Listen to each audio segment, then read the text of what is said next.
Hello, beautiful humans. Welcome to the Human Beauty Movement podcast, your source for hope, healing, happiness, and humanity. My name is Jennifer Norman. I'm the founder of the Human Beauty Movement and your host. This podcast is here to guide you on your journey of self-love, empowerment, soul alignment, and joy. With each episode, I invite beautiful humans from all corners of the globe to join me for open conversations about their life lessons and the important work that they are doing to help heal humankind. Take a moment now to subscribe to this podcast so you don't miss an episode. I'm so glad you're here joining me for today's show. In today's fast-paced world where it's easy to feel disconnected and overwhelmed by the noise, there's a craving for stories that touch our hearts and challenge our minds. We all seek narratives that resonate deeply, reminding us of our shared humanity and urging us to see the world through different lenses. Today, I have the honor of introducing someone to the show who is shifting the plotline of our cultural landscape. Henrik Wilenius is a prolific author whose work transcends mere fiction, serving up intriguing twists on the human experience. With the release of his latest young adult Rise Up trilogy, Henrik has carved a niche for himself as a philosopher, activist, and storyteller extraordinaire. His journey from founding a contemporary art company to volunteering with the Helsinki Red Cross Youth Shelter speaks volumes about his commitment to understanding humanity's intricacies. Henrik's why is simple yet profound: to bridge divides and foster empathy through the power of narrative. Join us as we explore Henrik's insights into storytelling, activism, and the human condition. Through his words, we'll uncover the beauty of finding common ground amidst diversity, the importance of representation in literature, and the courage it takes to confront societal injustices. By tuning in, you'll gain a deeper understanding of how fiction can ignite change and inspire us to rise above adversity. So grab your headphones and prepare to embark on a journey of discovery with Henrik Wilenius. Welcome to the show, Henrik. Oh, okay. Thank you. Thanks for having me. It is such a pleasure. I'm so happy to be having this conversation with you. Now, you have had a diverse journey from founding a contemporary art company to volunteering with the Helsinki Red Cross Youth Shelter. You have to tell us how all of your earlier experiences have helped shape your perspective on life and storytelling. Well, maybe I should start from my early childhood. When I was a kid, I loved the stories of faraway lands and reading about the cultures and religions and different people. And there was one particular story that really grabbed me in my young age. And that was a story of Siddhartha Gautama, otherwise known as Buddha. I know that on the surface, I don't have much in common with him. I mean, he was an Indian prince, and I was born in the 20th century Northern Europe. But I think it's always that if you go deeper, then you discover more things that you have in common. Mm. And I think that's also this kind of changed the way I look at the world, because before that, I only noticed that I was different from the others, because I was very kind of serious my father said that I was born old. And I had a hard time kind of connecting to my peers. It was easy for me to connect to the older people. But then when I realized that it's not important how I'm different, but what really matters is that what I have in common, that kind of gave me this desire to go out to the world and explore and get to know other cultures and get to know other people. I might call it like some kind of a spiritual awakening. Mm-hmm. And my father saw it right away. He was a philosopher, by the way, and he had a similar kind of experience, this kind of spiritual awakening in his early teens. And so my parents allowed me to leave home, and then I enrolled in a boarding school in France. And from then on, I spent many years abroad, and I was just fascinated by different people and different cultures. And first 2 weeks when I was in France,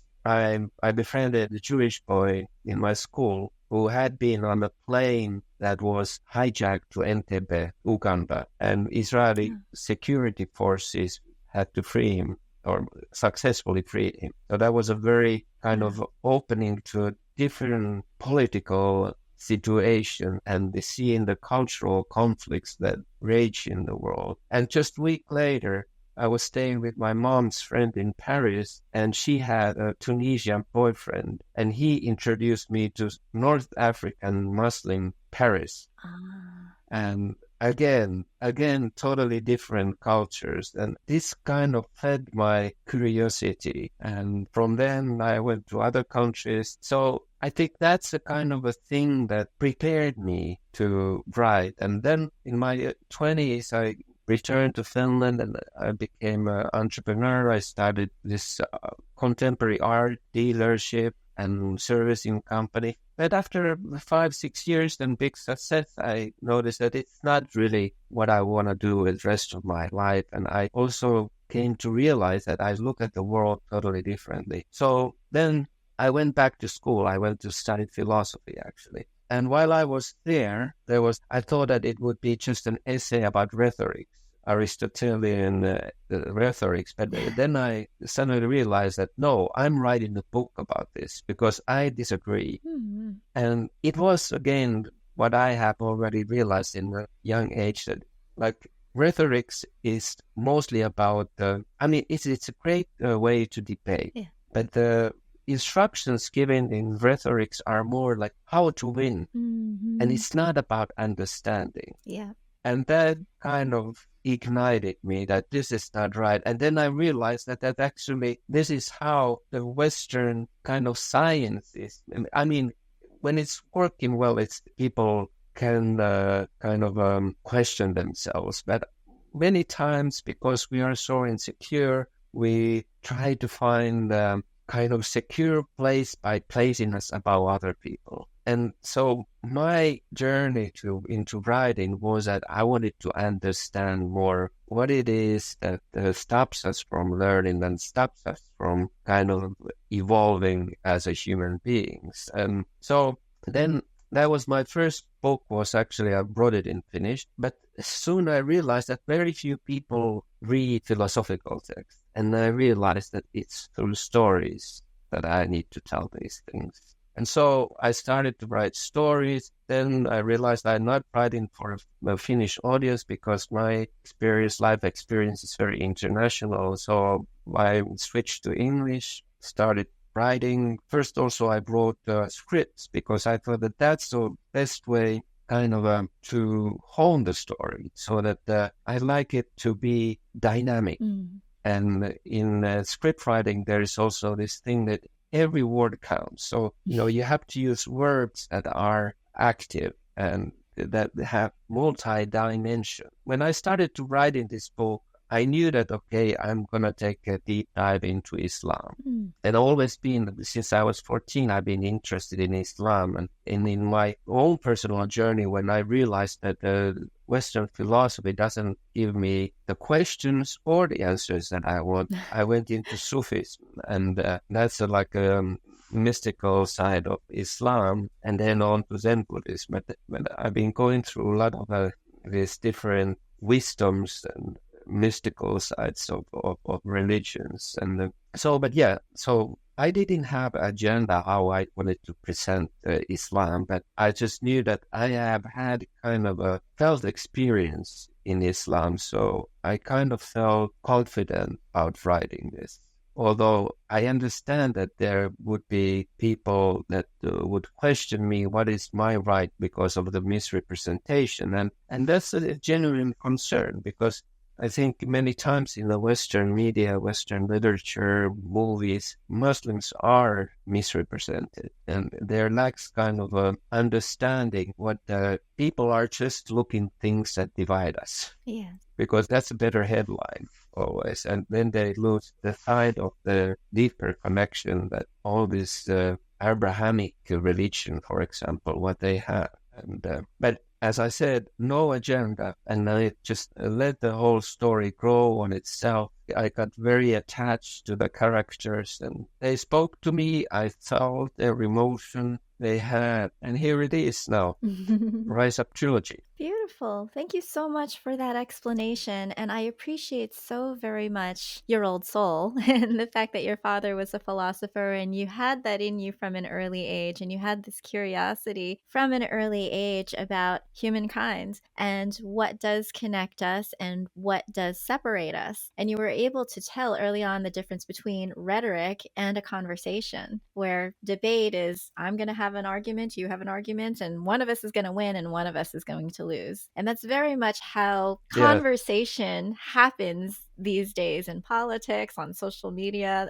A lot of what we see is debate, and it's I'm right, you're wrong. And then people get polarized. We end up, taking sides rather than being able to see, oh, I get your point. And you were exposed to these wonderful experiences early on that opened up your heart and your mind to complete different ways of living and some of the atrocities that can happen when we are divided, when we separate ourselves from each other. And I am so appreciative of the fact that you were able to take all of that and really, I would say fairly quickly, convert that into a way that's digestible and it's entertaining and it's a way to help younger people, because we know that younger people, once they are able to learn lessons, and they carry them with them for a long time. These are things that they start thinking themselves, and it starts to normalize, I'm feeling this way, or that person's different from me. This is what they're going through. This is the drama that's going on in their lives. I can see that we have a connection because my drama might be somewhat different, but underneath it all, the emotions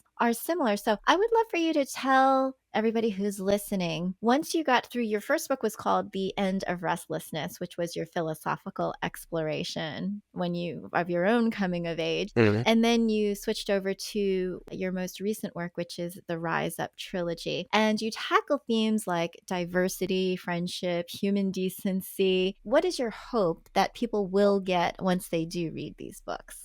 I hope that through the characters I created, or I don't know if I even created, if they are just coming to me, I was putting a lot of attention that my characters would be people that my readers could relate to. Because this is kind of the way to open one's heart and kind of get to experience what they experience in the heart level, because that is then the only way that actually we can change ourselves, because it doesn't happen in a rational mind. It happens in our heart. There I have to say that after I finished the first part, the Catch You If You Fall, and I went to the second one, then I wanted to kind of make it a little bit more difficult for me, and because then this climate change and animal cruelty and animal rights are very close to my heart, as I am also a vegan activist. But there are very few stories out there. That there are some dystopian books that actually deal with the current issues, and that was the thing that I wanted to do,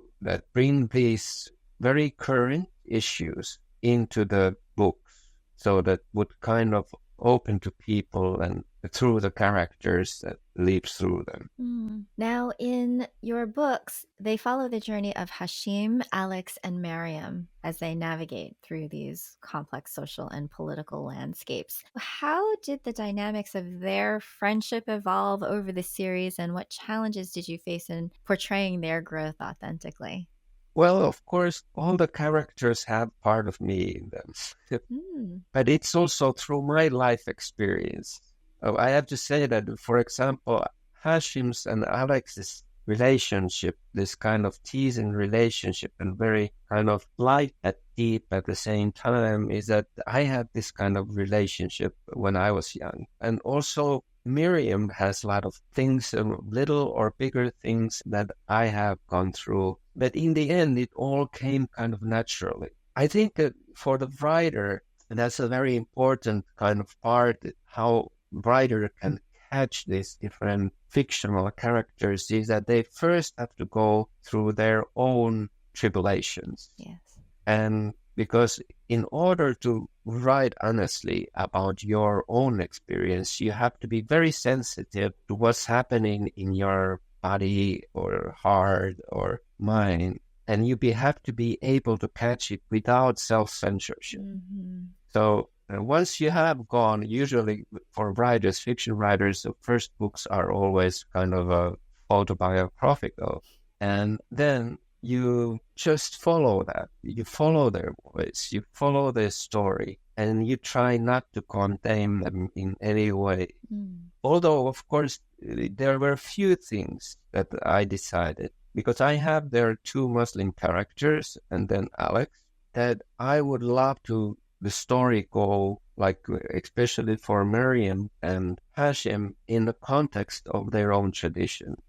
So that what happens to them and where they find solace and where they find advice is their own tradition. In other words, Islam. And that was also very, very interesting journey for me, because I understood as I was writing this, that actually Islam can be very modern and can be very helpful how to deal with the current issues. Whereas usually in the West, we have this picture or this image that Islam is kind of a middle-aged thing, but it is actually, it's very modern if you read Quran or if you dive deep into the Islamic dogma. Well, one of the struggles that Hashim faces is that, and Hashim is the protagonist of Catch You If You Fall, he is queer, and the story addresses some of the harmful stereotypes and the journey that he had towards self-discovery and how he was concealing his queerness because he had such conflict within himself with his faith. And so from that aspect of it, he was almost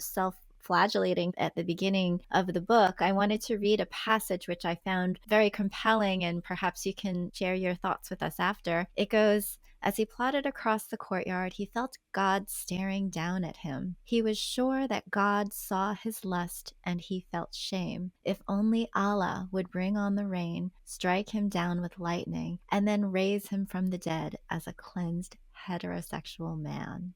Wow. I would love to hear how you put that together, and it really does show the struggle that he had internally and how he was really so conflicted about how he felt inside versus his nature and his religion. Yes, I think there's several factors here.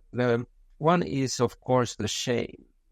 I think even if you live in a modern world, or if you think that your parents would right away accept you, it's actually a longer journey for yourself to accept something. So I think to a certain extent, Hashim has already kind of has accepted that he is a gay, but especially since he had he's going to visit a mosque, and kind of the attitude in the mosque is very, very anti-gay. So he's kind of trying to find some kind of strength to carry on and go to the mosque. And another aspect I think here is important is that in Islam, the believer has a direct access or contact with God. Unlike in Christianity, that's why we have ministers and all these things. So it's quite natural to you to have this direct discussion kind of with God.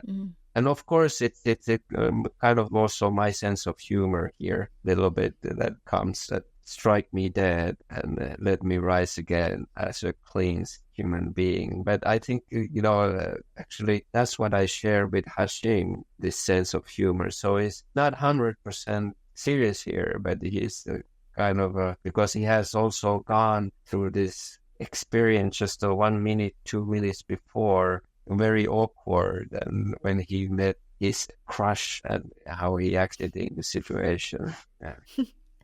That's one thing I love about young adult novels. There's always the crush and the feeling of embarrassment and just like the red flaming cheeks when you see somebody that you have this crush on, and everybody can relate to it. It's like, oh my God, you just tighten up and you say the wrong thing, you do the wrong thing, you just feel like an idiot afterwards. It's very common. It's very universal. It applies around the world very well. But on the other hand, you also write about all these complex issues. You write about politics, you write about climate change. And I'm curious about the message in trying to make it very relatable and also make it so that it's something that we pay much more attention to. I know that you said that you're also an animal advocate, you're a vegan. And so a lot of these causes are very important to you to be able to convey and to use your books as a platform for a message. How is it that, I guess, the process of interweaving these elements into your storyline, what do you think that is in terms of coming up with the idea, the concept for the book, and then saying, I want to navigate this in, but I don't want it to come across as preachy or else it'll be a turnoff? For these books, I think I read like 30 different books from everything from climate change to animal rights, to Islam, to whatever cultures. And I always made notes and I just wrote them in. And then when I was writing, idea came up and then it somehow connected to something that I have read. And it was kind of how the things kind of evolved. They just came out of the thin air in certain ways. But of course, there was like, let's say, Mary Farm, which is about animal cruelty. There was this story that I was watching this German activist group, and they broke into a hen house or chicken farm. And then I started thinking that what would happen if these hens had a bird flu? And that was kind of my cue. Okay, here is the story that I need to evolve. And with the climate change, it was one of my favorite writers is Jonathan Safran Foer. He has written many good books in fiction, but also about veganism. And in one of his books, he writes that climate change is a kind of a very difficult question that the science has thrown to the fiction writers. And how do you write about something that is so abstract that we hardly can see within our eyes and make an interesting story out of climate change? That's why there's very few fiction books about climate change, or there is, but it's like what happened after, like the big explosion or the end of the world. Dystopian there are, but and that was kind of a challenge that I took, and then I started to create this story that, like how do we see climate change happening?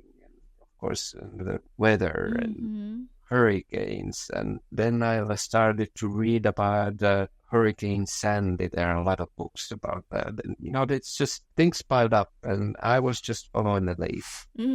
Yeah. The book that you are talking about, Mary Farm, delves into government cover-ups, its consequences, as well as these other deeper societal issues. Found it interesting to kind of balance that out in a young adult novel. And then that suspense, you've got this intrigue, and then how it impacts the youth's lives. Yeah. Your sense of researching, you read books, you go and you do a lot of internet research, and then you kind of bounce back into your own philosophies and in your own beliefs in order to create these characters and to create the plots. But it is also a lot. I have a lot of like Muslim friends or friends, and I talk a lot. I'm a part-time hermit, but also I enjoy very much a lot of writers can people. probably agree with that. Yeah, but also I have to say that one of the what inspired me to write young adult was, as you mentioned in the beginning, was that I was 15 years. I worked as a volunteer in the Red Cross youth shelter, and it's just kind of it blew my mind how smart and wise they are. I think it happens, something happens to us humans when we age and when we start to be rational or try to be rational. We have all these expectations, and somehow the inert wisdom that we have dilutes. And I think that same thing happens to creativity also. We stop being able to make up stories and see things in multi-dimensions. So, I understood that I don't have to downplay the wisdom that the youth actually have, and I just use it, their wisdom, trying to create this story. Well, ladies and gentlemen, the books are the Rise Up Trilogy, and Henrik is very active on TikTok. You'll have to go follow him on TikTok. And do check out the Rise Up Trilogy podcast. He does have all of the chapters on audiobooks so that you can go and take a listen. And you can also go over to Amazon and download, and then be sure to leave up to a 5-star review for Henrik. Thank you so much for joining me today on the podcast, Henrik. It was delightful to speak to you. Yes, it was very much. And thank you for taking the time to read my writing. And it's been a great honor to have this conversation with you. Delighted. Thank you for listening to the Human Beauty Movement podcast. Be sure to follow, rate, and review us wherever you stream podcasts. The Human Beauty Movement is a community-based platform that cultivates the beauty of humankind. Check out our workshops, find us on social media, and share our inspiration with all the beautiful humans in your life. Learn more at thehumanbeautymovement.com. Thank you so much for being a beautiful human.